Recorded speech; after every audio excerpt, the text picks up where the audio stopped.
अस्सलाम वालेकुम my YouTube family, कैसे हैं आप सब। उम्मीद है कि आप सब ठीक होंगे। मैं भी अल्हम्दुलिल्लाह ठीक हूँ। पहले से काफ़ी बेहतर हूँ, लेकिन ये है कि अभी भी मेडिसिन चल रही हैं और आप सबकी दुआएं चाहिए मुझे। आप सबकी दुआओं का बहुत शुक्रिया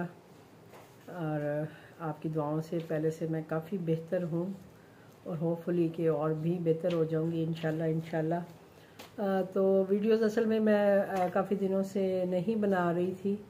मतलब ये होता है कि बीच में मेरा दिल करता है कि मैं कोई वीडियो बनाऊं या जो आपके क्वेश्चन आए होते हैं उनके आंसर करूं,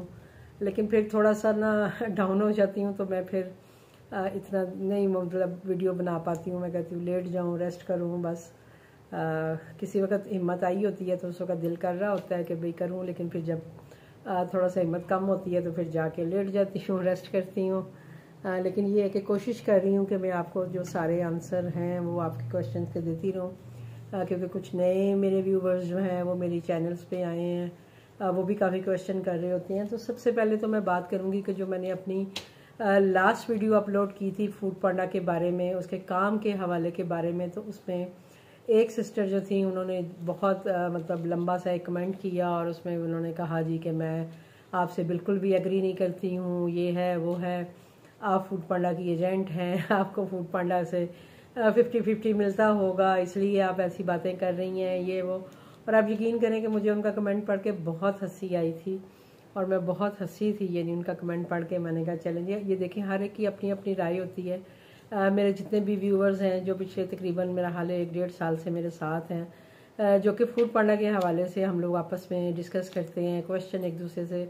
मतलब कर रहे होते हैं, कोई आपकी क्वेरीज होती हैं उसको हम हल करने की कोशिश कर रहे होते हैं, तो वो सारे ही जानते हैं कि मेरा फूड पांडा के साथ क्या रिश्ता है, मैं उनकी क्या लगती हूँ। क्योंकि उन्होंने ये भी लिखा मुझे कि जी आप उनकी कुछ लगती होंगी इसलिए आप उनकी साइड ले रही हैं, ये कर रही हैं वो कर रही हैं। तो मैं हमेशा अपनी वीडियोस में यही कहती हूँ कि भाई मैं अब जस्ट अपना एक्सपीरियंस आप लोगों के साथ शेयर करती हूँ। मैं किसी को भी ज़बरदस्ती नहीं कहती हूँ कि कोई काम करे या कोई काम, मैं किसी को ये नहीं कहती कि नहीं जी ये काम फजूल है तो आप काम छोड़ दें। हर कोई जो है वो अपने हिसाब से, अपने एक्सपीरियंस के हिसाब से जो है वो चीज़ें बता रहा होता है। और आप मेरे अलावा आप अभी देखेंगे कितने और यूट्यूबर्स हैं जो कि होम शेफ्स के हवाले से इतनी वीडियोस बना रहे हैं और इतने अच्छे उनको व्यूज़ भी मिल रहे होते हैं, सारा कुछ हो रहा होता है। तो क्या हम सब जो हैं वो फूड पांडा के कुछ लगते हैं या फूड पांडा हमारे साथ को 50-50 का पार्टनर है जो हम उनके बारे में बात करते हैं।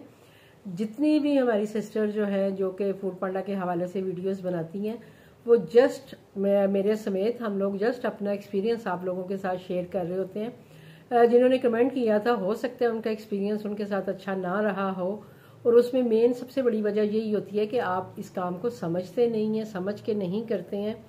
तो फिर आप नुकसान उठाते हैं और फिर आप ब्लेम जो है वो सारा दूसरों पर डाल देते हैं। यानी क्योंकि कहीं भी कुछ भी गलत होता है तो एक तरफ की गलती नहीं होती है, हमेशा दोनों तरफ से कुछ गलत होता है। तो देन आपको लगता है कि कुछ ये हो गया वो हो गया, अदरवाइज एक ही बंदा गलत नहीं होता। मैं ये नहीं कहती कि फूड पांडा 100% परफेक्ट काम कर रहे हैं या 100% वो जो है हमें दे रहे हैं या कुछ ऐसी बातें नहीं हैं, लेकिन उन्होंने वो कोई हिडन चार्जेस हमसे नहीं लेते हैं। वो जो भी चीज़ें हैं वो हमें पता होती हैं कि उन्होंने क्या क्या चीज़ें किस तरह से काटने हैं, हमारे पैसे क्या करने हैं।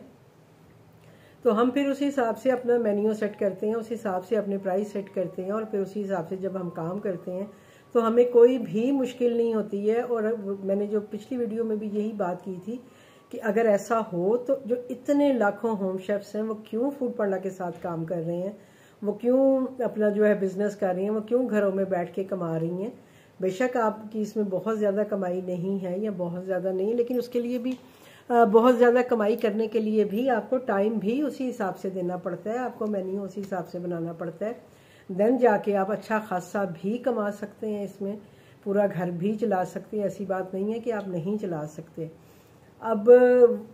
मुझे नहीं समझ आ रही कि अब उनका क्या एक्सपीरियंस हुआ है क्या नहीं हुआ, क्योंकि डील्स वगैरह डिस्काउंट वगैरह ये तो जब से फूड पांडा के साथ हम हैं ये चीज़ें हमारे साथ चल ही रही हैं। कभी हम लगा लेते हैं, कभी नहीं लगाते, कभी हम उनकी सुन लेते हैं, कभी हम अपनी मनवा लेते हैं। तो इस तरह से करते हुए जो है हम लोग उनके साथ काम कर रहे हैं। और माशाल्लाह से और बहुत सारी होम शेफ्स हैं जो कि काम कर रही हैं अपने घर में और अर्न कर रही हैं। तो इट्स मीन कि वो सारी गलत हैं या वो सारी जो हैं वो फूड पांडा की कुछ लगती हैं, या हमें फूड पांडा जो है वो 50-50 का हमारा पार्टनर है, इस वजह से हम उनकी बात करते हैं। तो ऐसा बिल्कुल भी नहीं है। हम अगर बात करते हैं या मैं करती हूँ या कोई भी हमारी बहन जो इस ऊपर वीडियोस बनाती हैं, उनका मकसद बस यही होता है कि जैसे हम लोग इज्जत से अपने घर में बैठ के कमा रहे हैं, और अगर कोई बहन, कोई सिस्टर हमारी, कोई बेटी हमारी को ये काम करना चाहती है तो उसके लिए हम लोग चीज़ें इजी करें, उनको इजी वे में हम बताते हैं कि काम कैसे करना है। हमारा बेसिकली मकसद आप लोगों को बताने का ये होता है कि काम को कैसे लेके चलना है, काम कैसे करना है, प्राइसिंग, सारी चीज़ें, ये चीज़ें हम डिस्कस करते हैं। हम कोई फूड पांडा को प्रमोट नहीं कर रहे होते, हम तो अपना काम प्रमोट कर रहे होते हैं। अपने काम के हवाले से आपको बता रहे होते हैं कि अगर मैं इस तरह से अर्न कर रही हूँ तो अगर आप घर बैठे करना चाहती हैं तो आप भी कर सकती हैं। बाकी वही बात है कि किस्मत की बात होती है, जिसके नसीब में जितना लिखा होता है वो तो उसे मिलता ही मिलता है। और ये भी बात सच है कि काम जब हम करते हैं तो उसमें आपको प्रॉफिट भी होता है, नुकसान भी होता है। तो ये तो आप कोई भी काम उठा के देख लें, चाहे बेशक आप वैसे कोई और बिज़नेस देख लें, तो सब बिज़नेस में यही होता है, कभी प्रॉफिट होता है, कभी नहीं भी होता, कभी आपको नुकसान भी उठाना पड़ता है बहुत सारी चीज़ों में। तो इसी तरह से मिलजुल के हम जो है वो अपना काम कर रहे होते हैं। कोई भी किसी भी फील्ड में जब कोई काम कर रहा होता है तो वो इसी तरह से कर रहा होता है। तो होपफुली कि आप लोग इस बात को समझेंगे और मुझसे एग्री भी करेंगे कि हम लोग जितने भी होम शेफ्स हैं वो हम लोग फूड पांडा को प्रमोट करने के लिए नहीं बैठे हुए हैं, या हम फूड पांडा की तारीफ़ों के पुल नहीं बांध रहे होते। हमारे साथ भी बहुत सारी ऐसी चीज़ें होती हैं जो कि हम आपके साथ शेयर करते हैं। ऑर्डर्स कैंसिल होने की जो वजह होती है, हमारा एरिया श्रिंक होता है, मुझसे भी वो 35% लेते हैं। मैं बेशक उनकी बहुत चहीती भी हूँ, वाकई में हूँ, मैं उनकी बहुत चहीती, लेकिन ये है कि वो ऐसा नहीं है कि वो मुझसे 35% नहीं लेते, या वो मेरे रेस्टोरेंट पे डिस्काउंट नहीं लगाते, या वो मेरा एरिया श्रिंक नहीं करते हैं जब मैं उनके रूल्स को फॉलो नहीं करती। तो मेरे साथ भी ये सारा कुछ चल रहा होता है। बाकी ये है कि आपकी अपनी मर्ज़ी है, आपने काम नहीं करना, आप नहीं करें, आप करना चाहती हैं, इट्स अप टू यू। तो इस तरह की नेगेटिव जो आप बातें करते हैं तो प्लीज़ उससे थोड़ा परहेज़ किया करें। हमारा मकसद किसी का भी ना दिल दुखाना होता है, ना किसी को गलत गाइड करना होता है। हर कोई जो है वो अपना एक्सपीरियंस आपके साथ शेयर कर रहा होता है। ये अब आप पे है कि आप उस एक्सपीरियंस से क्या फ़ायदा उठाते हैं या क्या करते हैं, ये आपके ऊपर डिपेंड करता है। तो जो भी काम करने वाले हैं या जो नए काम करने वाले हैं वो मुख्तलिफ जो चैनल्स हैं उन पे वीडियोस देखा करें। उनको मैं अब जैसे एक मिसाल छोटी सी आपको देती हूँ, जैसे मुझे कोई रेसिपी चाहिए होती है तो मैं जब उसको सर्च करती हूँ तो मैं ये नहीं होता कि मुझे जो पहली रेसिपी नज़र आई है मैं उसी को लेती हूँ और बना लेती हूँ। मैं मुख्तलिफ जो मतलब यूट्यूबर्स हैं उनकी वही रेसिपी सेम जैसे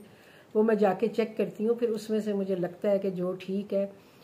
उसको मैं फॉलो करती हूँ, उसको मैं बनाती हूँ, कुछ अपनी चीज़ें उसमें डाल के और अपनी एक रेसिपी सी क्रिएट करके तो मैं उस पर काम करती हूँ। तो इसी तरह बाकी चीज़ें भी ऐसे ही हैं कि आप ठीक है आप सबकी सुने, जो भी अपना एक्सपीरियंस आपके साथ शेयर कर रहे हैं, लेकिन करें वही जो आपका दिल करता है या जो आप करना चाहती हैं। आपके साथ किसी भी किस्म की कोई ज़बरदस्ती नहीं है। तो अभी आ जाते हैं जी कुछ अपने सवालों की तरफ। ये बात तो मुझे करनी थी, उस दिन भी मैंने वीडियो बनानी थी, बस नहीं बना सकी थी। तो अब सवालों की तरफ आते हैं। तो सवाल मैंने सारे लिखे हुए हैं। तो अभी जो न्यू कोई मेरा ख्याल है सब्सक्राइबर है, वो शायद उनका न्यू काम कर रही हैं या उन्होंने स्टार्ट करना है, तो वो काफ़ी सारे क्वेश्चन जो है वो मुझे जो है वो कर रही होती हैं। मैं उनको वैसे भी तो आंसर कर ही रही हूँ। अब उन्होंने मुझे चाय का पूछा था तो मैंने उनको आंसर कर दिया था, बल्कि मैंने अपनी एक वीडियो भी उनके साथ शेयर की थी जिसमें कि मैं चाय पैक करके दे रही हूँ। तो फिर भी उन्होंने क्वेश्चन किया जी कि आप कैसे देती हैं। तो देखिए मैं पॉलीथीन के बैग में जो है वो चाय डालती हूँ, और आपने जो मेजर करने का तरीका पूछा तो मैं क्या करती हूँ, जिस मग जो मैं कप साथ देती हूँ मैं उसके अंदर ही वो लिफाफा लगाती हूँ और उसके अंदर उसको फुल भर के और उसके बाद उसको ऊपर से गिरा लगा के और मैं राइडर के हवाले कर देती हूँ शॉपर में डाल के। या अगर मेरा ऐसा ऑर्डर है कि जो मेरा पेपर बैग होता है उसमें जाना होता है तो मैं उसके अंदर वो डाल के तो मैं अपनी चाय जो है देती हूँ। इससे पहले ये था कि मैं पहले उस पर रबड़ बैंड लगाती होती थी, जब उसको यानी क्लोज़ करना होता था मुझे चाय को, तो मैंने अपने पास रबड़ बैंड रखे हुए हैं छोटे छोटे से, जैसे जो ब्रेड से भी उतरते हैं, तो मैं वो रख के तो मैं वो भी ऊपर लगा देती थी। लेकिन एक दो बार इस तरह से हुआ कि मुझे राइडर ने आके, मुझे कस्टमर की तरफ से कोई कंप्लेन नहीं आई, ना मेरा कोई ऐसा रिव्यू आया है, लेकिन मुझे एक दफ़ा एक राइडर ने बताया कि मैम आपने लास्ट टाइम चाय दी थी तो वो चाय जो थी वो सारी गिर गई थी, क्योंकि वो जो उसका रबर था वो शायद गर्म होने की वजह से वो टूट गया था। तो उन्होंने कहा जी कि आप इसको गिरा लगाया करें। तो अभी मैं यही करती हूँ कि मैं चाय उसी में डालती हूँ, डाल के उसको एक बड़ा शॉपर लेती हूँ, उसमें चाय डाल के उसको ऊपर से वो मैं गिरा लगा के उसी ग्लास में रख के, अगर मेरा खाली वही ऑर्डर है चाय का ही है, फिर मैं उसे एक छोटे मैंने शॉपर्स रखे होते हैं उनमें मैं डाल के ऊपर मैं एल्युमिनियम फॉयल का ढकना सा बना के वो लगा देती हूँ और एक शॉपर में डाल के उनको दे देती हूँ। और अगर मेरा जो ब्राउन बैग जैसे जो होते हैं, अगर उसमें मेरा कोई और भी साथ आइटम है, जैसे पराठा है या ऑमलेट है या ब्रेड है, तो उसके साथ फिर मैं उसी लिफाफे के अंदर वो गिलास समेत उस चाय समेत वो रख के तो मैं इस तरह से वो चाय दे देती हूँ। तो ईजी रहती है। और जब राइडर आपसे चाय लेने आते हैं तो वो सबसे पहले सवाल ही यही करते हैं, जब उनके पास चाय का ऑर्डर होता है कि मैम आपने इसको शॉपर में डाला है ना, तो मैं कहती हूँ जी भाई ये सेफ़ है, ये गिरेगा नहीं, ये चला जाएगा, क्योंकि आप बेशक वो जो फैंसी ग्लास है वो भी ले लें तो उनमें से भी शायद गिर जाती है, उसको भी काफ़ी यानी आपको पैक शैक करके देना पड़ेगा, एज इट इज़ आप नहीं दे सकते जैसे हम बाहर से लेते हैं। तो चाय तो मैं इस तरह से देती हूँ। फिर उन्होंने एक ने डिलीवरी चार्जेस का पूछा था, तो डिलीवरी चार्जेस जो हैं वो अपना फूड पांडा पे करते हैं, तो वो हम अपने उस पैसों में ऐड नहीं करते हैं, जबकि जो कि डिलीवरी चार्जेस उन्होंने लगाए होते हैं वो हमारा जो खाना है उसमें ऐड नहीं होते। हाँ, उस सूरत में मैं ऐड करती हूँ जब वो मुझे मेरे उन्होंने रेस्टोरेंट पे फ्री डिलीवरी लगाई होती है, यानी वो डिलीवरी जो है वो मैं पे कर रही होती हूँ। जब मेरे रेस्टोरेंट पे फ्री डिलीवरी काफ़ी महीने मेरी लगी रही है, तो उस वक्त ये होता था कि वो जितने भी मेरे ऑर्डर्स आते थे उनके डिलीवरी चार्जेस मेरे पैसों में से कटते थे। देन मैंने अपना जो डिलीवरी चार्जेस थे वो अपने खाने में ऐड कर दिए थे। बेशक मैंने पूरे नहीं किए थे, जैसे 60-70 रुपये हैं तो मैं 30-40 रुपये मैंने डिलीवरी चार्जेस उसमें अपने खाने में ऐड किए होते थे, ताकि मुझे कम से कम नुकसान हो, और मतलब मुझे बहुत ज़्यादा प्रॉफिट अगर नहीं भी हो रहा तो कम से कम मुझे नुकसान भी ना हो कि एक तो मैं 30% भी दे रही हूँ, फिर वो जो 5% उन्होंने लगाया होता है वो भी मैं दे रही हूँ,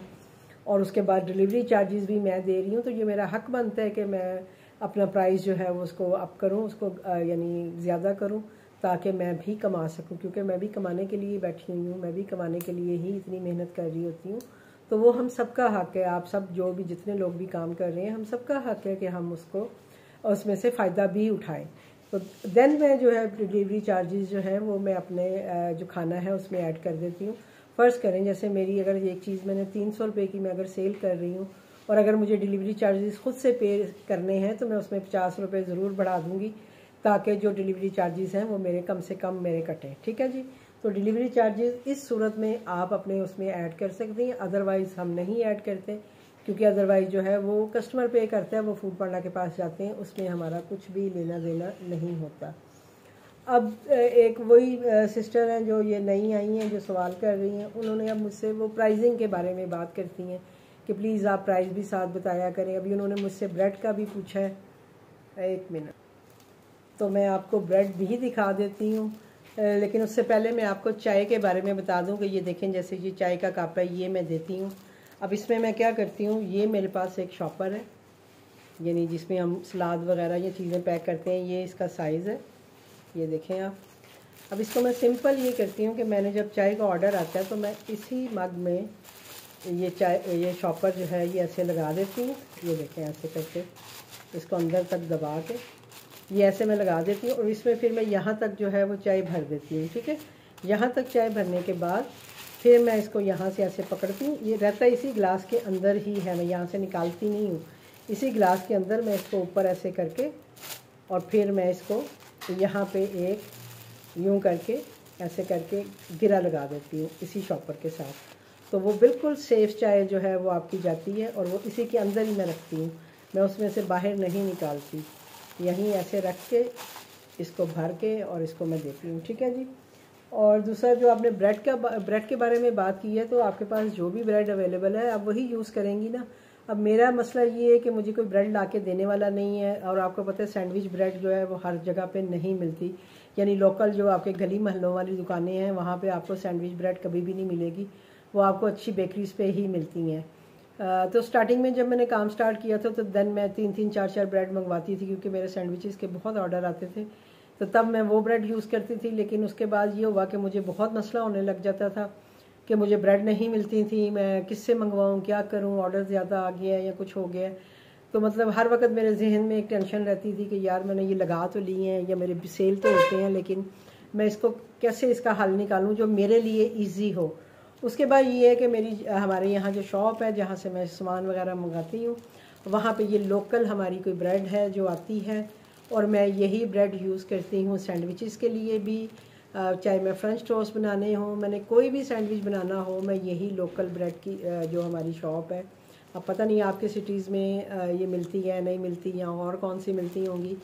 लेकिन हमारे यहाँ पे ये मिलती है। मैं ये क्योंकि मुझे इजी रहती है, मैं उसको कॉल करती हूँ, वो मुझे जितनी भी ब्रेड चाहिए हो वो घर में भेज देता है, तो मुझे मुश्किल नहीं होती इस ब्रेड को यूज़ करने में। हाँ, मैं ये ज़रूर करती हूँ, जैसे कि मुझे पता है कि सैंडविच जो ब्रेड है वो काफ़ी बड़ा साइज़ होता है थोड़ा सा इससे, और सैंडविच जो है वो उसी में ही ज़्यादा सेल होते हैं। लेकिन मैं ये करती हूँ कि मैं इस ब्रेड में जहाँ मुझे 2 पीस लगाने होते हैं मैं 3 पीस लगा देती हूँ,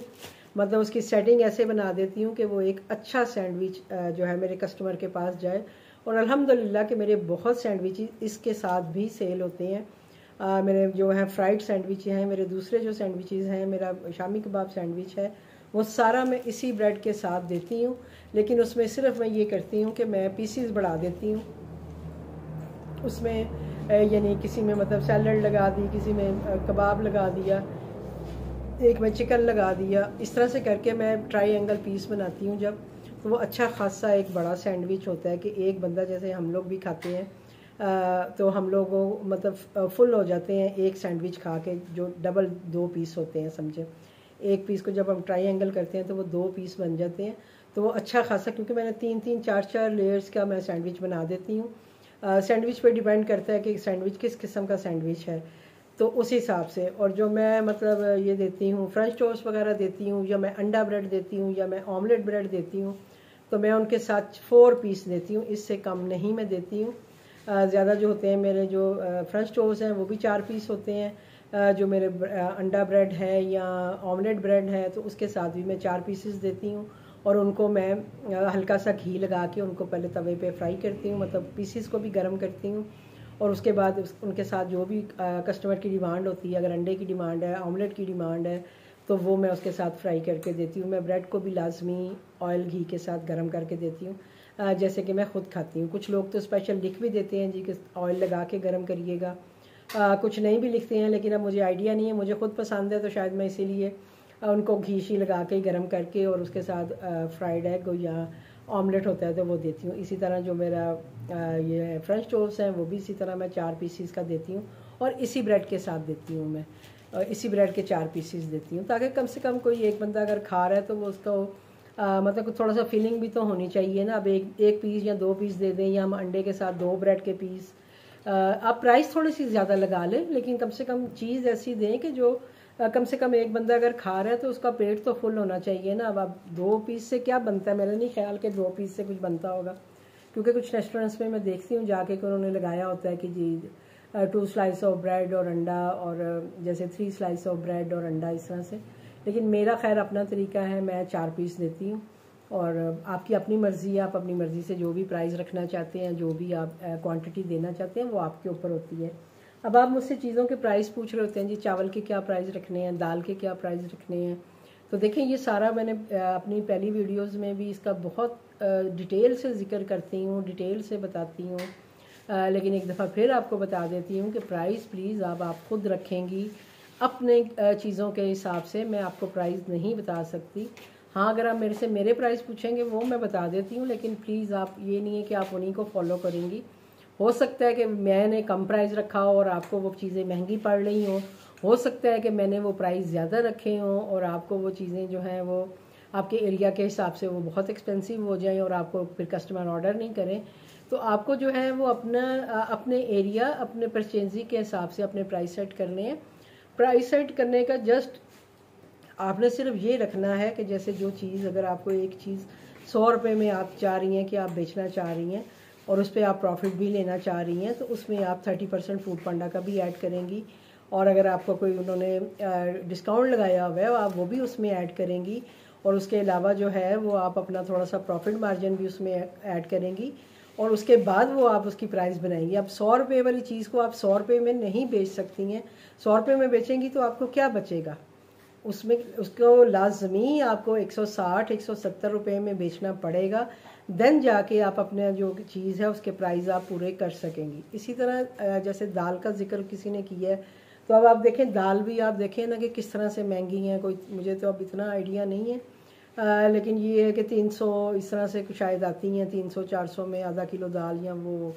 आती हैं, क्योंकि मैं इकट्ठा सामान मंगवाती हूँ और मैं इतना प्राइसिंग पे ध्यान नहीं देती हूँ। तो जैसे मैं आधा किलो दाल बनाती हूँ तो उसमें से ये होता है कि मेरे 2 बॉक्स जो होते हैं वो मेरे सेल करने के लिए होती हैं, बाकी मैंने खुद खाना होता है। तो मैं जैसे 300 रुपये फ़र्ज़ करें अगर मैंने दाल की प्राइस लगाई है, तो उसमें से समझे कि 100 रुपये तो सीधा सीधा आपका फूड पांडा ने ले लिया, पीछे आपके पास बचे 200 रुपये, ठीक है, अगर आप 300 में बेच रही हैं। अब उस 200 में से आपने सोचना है कि आपको आपकी दाल के प्राइस भी मिल रहे हैं कि नहीं मिल रहे, आपने गैस भी यूज़ की है, आपने पैकिंग मटेरियल भी यूज़ किया है, और आपकी मेहनत भी है, उसमें मसाले भी डले हैं, घी, मतलब ये सारी चीज़ें जब आप काउंट करते हैं तो तब आपको अंदाज़ा होता है कि यार ये 200 रुपये में से मुझे कुछ बचेगा भी कि नहीं बचेगा अगर मैं 300 में लगा रही हूँ एक सर्विंग। और एक सर्विंग अच्छी खासी सर्विंग होती है, जैसे 400 से 500 ग्राम की मेरी सर्विंग होती है। अगर आप इससे हाफ सर्विंग रखती हैं, जैसे 250 ग्राम वाली सर्विंग रखती हैं, देन तो ये रेट आपको बिल्कुल सही रहेगा, 250 में 300 में आप इजीली बेच सकती हैं। लेकिन अगर आप एक अच्छी सर्विंग दे रही हैं तो उसमें आप 350 में भी दे सकती हैं, कि आप जो है वो फूड पांडा का निकाल के बाकी सारी चीज़ें जो आपके डिस्काउंट्स वगैरह लगे होते हैं वो सारा कुछ निकाल के कम से कम आपके पास इतना। अब मेरे जैसे 2 बॉक्स अगर सेल हुए हैं और मुझे वो 400 रुपया उसमें से मैंने अर्न किया है उसमें से, तो इट्स मीन के मैंने जो दाल बनाई थी शायद मैंने उसके पैसे पूरे कर लिए, क्योंकि उसको मैंने खा भी लिया और मैंने उसको सेल किया। तो जो पैसे मुझे आए हैं एक किस्म का वो मेरे घर का जो खाना था वो मुझे फ्री में ही हो गया, कि वो मेरे पैसे वहाँ से पूरे हो गए। तो मैं चीज़ों को इस तरह से लेके चलती हूँ। जो मैं स्पेशल चीज़ें बनाती हूँ उनके प्राइस में स्पेशल रखे होते हैं, लेकिन जो मेरे रोज़मर्रा का खाना है, जो मैं कि रोज़मर्रा 1 से 2 बॉक्स जस्ट सेल करती हूँ, तो उसमें मैं प्राइसिंग इस तरह से रखती हूँ, क्योंकि उसमें मैं बहुत ज़्यादा मार्जिन नहीं रखती हूँ, इस वजह से कि मुझे पता होता है कि ये अगर मैंने फ़र्ज़ करें 200 या 250 रुपये की एक दाल बनाई है और उसमें से अगर मैं 2 बॉक्स 400 में या मतलब सब कुछ निकाल के अगर मैं 400 में सेल कर रही हूँ और साथ में मैंने खुद भी खाया है, मेरी फैमिली ने खाया है, तो इट्स मीन कि मेरा खाना मुझे फ्री में ही पड़ा है और मेरी मतलब वो पैसे पूरे हो गए हैं मेरे। तो मैं थोड़ा सा हिसाब जो है वो इस तरह से लेके चलती हूँ। और जैसे वही बात है चिकन का, जैसे अक्सर जिक्र होता है प्राइस का, तो देखिए चिकन का रेट अभी जो मैंने यहाँ पे लास्ट मंगवाया है वो मुझे 560 रुपये मिला था, और जब मैं लाहौर से अपनी अम्मी से पता कर रही हूँ तो वहाँ पे वो बता रही हैं जी 440 रेट है चिकन का। तो मैं सोच रही थी, मैंने कहा यार इतना फ़र्क है चिकन के रेट का। तो लाजमी बात है अब जो पिंडी में रहने वाले हैं वो यहाँ के हिसाब से जो है वो अपना रेट बनाएंगे, जो लाहौर रहने वाले हैं वो उस हिसाब से अपना रेट बनाएंगे। तो रेट आपको खुद बनाना पड़ेगा। अब चावल का रेट उन्होंने पूछा है, तो चावल का रेट आप इस तरह से बनाएंगी कि किस तरह से आपको किलो पड़ रहे हैं चावल, क्योंकि एक सर्विंग में मैं जो चावल देती हूँ मैं 1 पाव चावल देती हूँ। यानी अगर मुझसे जो स्पेशल मतलब डिमांड करके बनवाते हैं चावल, मैं पूरा 1 पाव का गिलास यानी जो मैं ये अपना रखा हुआ है उसको मैं भिगोती हूँ, उसको बनाती हूँ, और जब वो बनता है तो मैं पूरा उनको पैक करके उनको देती हूँ, यानी 1 पाव चावल मैं देती हूँ, ठीक है। तो अब आप देख लें कि आपको 300-400 रुपये किलो अगर चावल पड़ रहे हैं तो 100 रुपये किलो तो आपको चावल ही पड़ेंगे, ठीक है। उसके बाद आपका पैकिंग मटेरियल है, फिर आपने उसको पकाना है, गैस का बिल है, तो कम से कम भी ये 200 का तो आप बेचें ही बेचेंगे, क्योंकि अगर आप 200 का बेच रही हैं तो इट्स मीन के 60 रुपये तो आपके फूड पांडा ले गया, उसमें से 30 अगर आप 100 में से निकालें, पीछे आपके पास बचते हैं 140 रुपये। अब 140 रुपये में आपने जो है वो बॉक्स भी यूज़ करना है, और फिर वही बात है शॉपर यूज़ होता है, फिर आपकी गैस यूज़ होती है।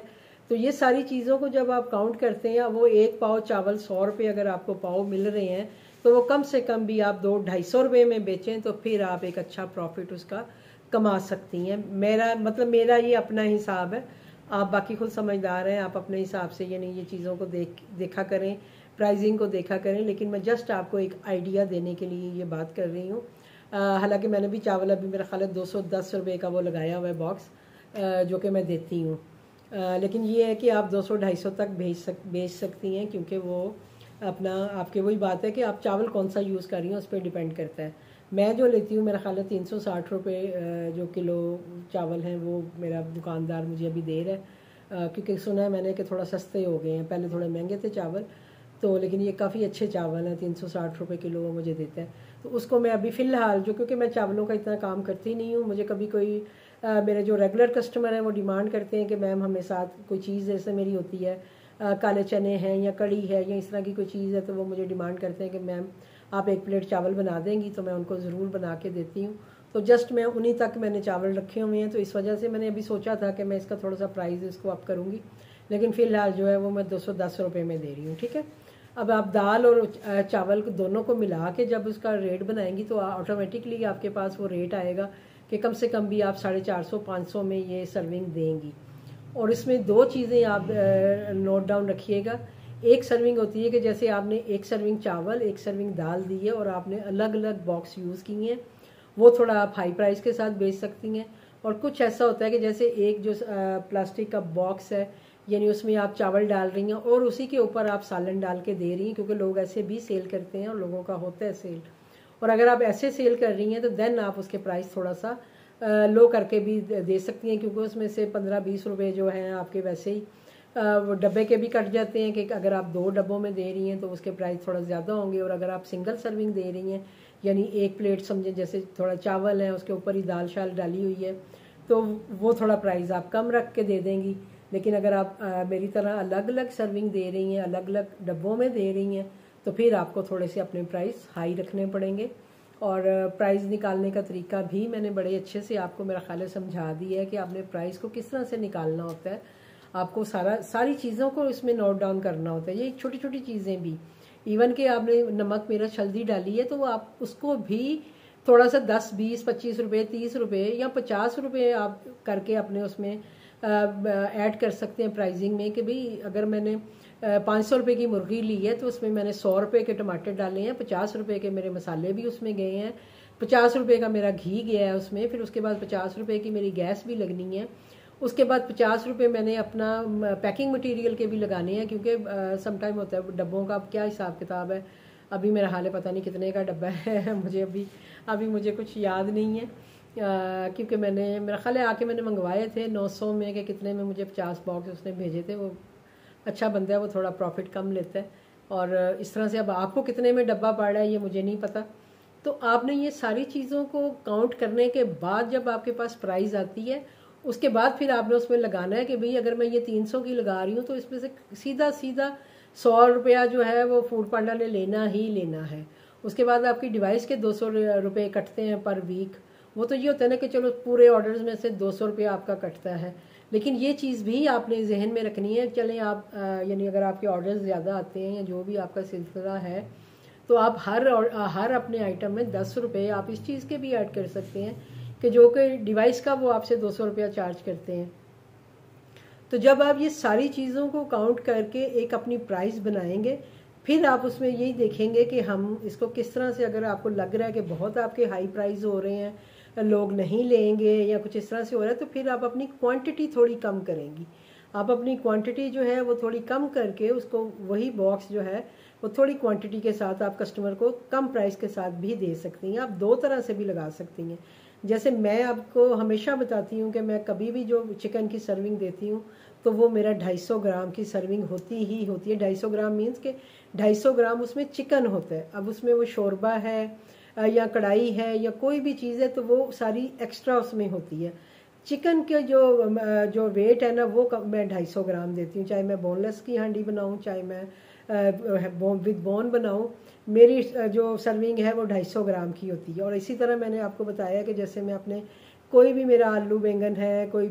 यानी काले चने हैं, कोई अपना लोबिया है या भिंडी है, ये सारी चीज़ें मैं जो है वो इसी तरह 300-400 ग्राम से ऊपर ही देती हूँ। मैंने 250 ग्राम की सर्विंग कभी भी अपने किसी भी खाने की नहीं दी है। तो इस वजह से मैं थोड़ा सा जब प्राइस भी रखती हूँ, और आप यकीन करें कि मुझे मेरा ख्याल है इन 4 सालों में कोई 1 या 2 लोगों ने कंप्लेन की होगी प्राइस की, इसके अलावा मेरी कभी भी कंप्लेन नहीं आई है। या मेरा मतलब रिव्यू ऐसा नहीं आया जिसमें मुझे कहा गया हो जी कि आपने बहुत ज़्यादा प्राइस लगाई हुई है, क्योंकि मैं अपने जो मैं प्राइस लगाती हूँ तो फिर मैं उसको जस्टिफाई भी करती हूँ, उसको मैं अपनी चीज़ों को उसी तरह लोगों को देती हूँ ताकि उनको लगे कि हाँ भाई इसने अपने प्राइस के साथ जस्टिफाई किया है, तो इस वजह से मेरी कंप्लेन नहीं होती। अब जैसे मैं आपको बता रही हूँ, अगर आप मेरा रेस्टोरेंट जाके चेक करें तो अभी मैं पराठा देती हूँ। अब जैसे आप लोगों ने लगाया होता है 80 रुपये का पराठा, तो मुझे नहीं समझ आती कि आप 80 रुपये का पराठा कैसे दे देती हैं, क्योंकि एक तो आप देसी आटा मैं यूज़ करती हूँ, दूसरा ये है कि मेरे पराठे का साइज़ इतना बड़ा होता है कि मेरे कस्टमर जो है रिव्यूज़ में मेंशन करती हैं कि पराठे का साइज़ बिग था या बड़ा पराठा था और यूँ था वो था। तो मैं मेरा अपना ज़मीर गवारा नहीं करता कि अगर मैं 200 रुपया मैंने अपने पराठे की प्राइस लगाई हुई है तो मैं उनको छोटा सा पराठा या कोई मैदे का पराठा दे दूँ। मैं देसी आटे का ही पराठा देती हूँ और मेरा साइज़ भी काफ़ी बड़ा होता है, चाहे मैं आलू का पराठा दूँ चाहे कोई भी दूँ, तो मेरा साइज़ वाइज जो है मेरा पोर्शन जो है वो अच्छा खासा होता है। और इसी तरह मेरे जो जैसे सालन वगैरह हैं तो वो भी कभी भी ऐसा नहीं हुआ कि मैंने 250 ग्राम का सालन दिया हो किसी को। अभी जैसे मैं भिंडी सेल करती हूँ, मेरे माशाल्लाह सेल होती है भिंडी। मैं कभी भी ज़्यादा तो नहीं बनाती हूँ, मैं हमेशा आज भी जैसे मैंने आधा किलो ली थी, आधा किलो लेके मैंने बनाती हूँ, आधा किलो लेके मैं उसकी 2 सर्विंग सिर्फ बनाती हूँ। अब आप देखें उसमें प्याज भी जाएगा, उसमें टमाटर सब मसाले जाते हैं,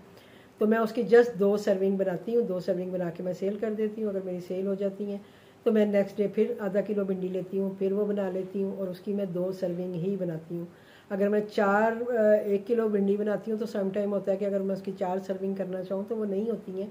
वो मेरी 3 सर्विंग बनती हैं। यानी ना भिंडियों पे भी डिपेंड करता है, कभी कभी भिंडी अच्छी होती है कि जो ख़राब नहीं ज़्यादा निकलती हैं। आज भी जैसे मैंने बनाई है, आप यकीन करें उसमें एक भी ऐसी नहीं थी कि जो मैं फेंकती,